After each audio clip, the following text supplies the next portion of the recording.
ada seorang wanita yang gagal dalam rumah tangganya, mungkin karena perceraian atau karena perkara yang lain.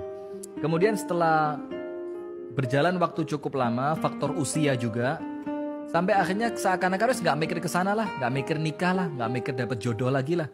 Selain karena sudah faktor usia, karena mungkin sudah terlalu nyaman dengan keadaan selama ini, yang sudah jomblo ini udah mulai nyaman dengan jomblonya, atau juga karena sudah merasa apa? Ada kenangan-kenangan buruk masa lalu yang dia khawatir itu akan terulang. Akhirnya hopeless, sudah nggak mikir nikah lah. Padahal pernikahan adalah separuh dari agama. Nah, apa yang harus dia lakukan? Yang pertama, Anda harus yakin ketika punya pengalaman buruk pada pernikahan yang sebelumnya, Anda pelajari dulu. Pernikahan sebelumnya gagal karena apa?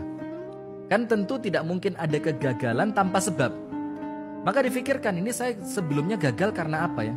Mungkin karena salah pilih pasangan, mungkin karena tidak ada restu dari orang tua, mungkin karena faktor kurangnya ilmu, kan begitu ya. Nah, maka itu dulu yang kemudian menjadi fokus untuk diperbaiki. Itu yang pertama, cek apa kesalahannya, perbaiki.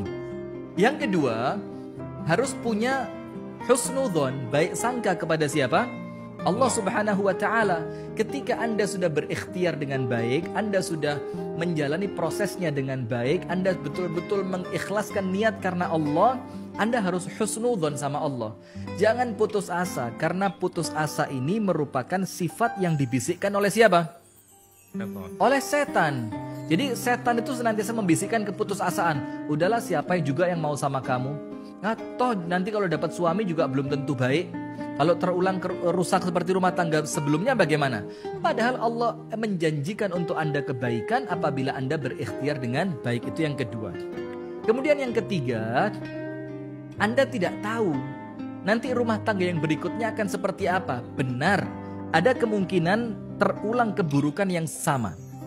Tapi ingat, juga ada peluang Anda mendapatkan kebahagiaan yang luar biasa dalam rumah tangga yang berikutnya. Nah, maka yang pertama, perbaiki kesalahannya.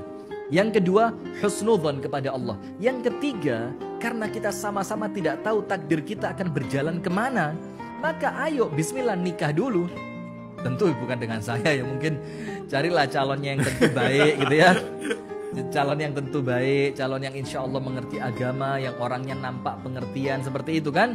Nah, kalau semuanya sudah, tawakal kepada Allah. Karena apa? Orang yang tawakal kepada Allah, Allah akan berikan kecukupan kepadanya. Kecukup apa? Cukup bahagianya, cukup senangnya, cukup cintanya, cukup kepuasannya, cukup ekonomi. Semuanya Allah cukupi. Kapan? Ketika Anda bertawakal kepada Allah. Tapi ingat, tawakal itu datang setelah ikhtiar yang cukup dan benar.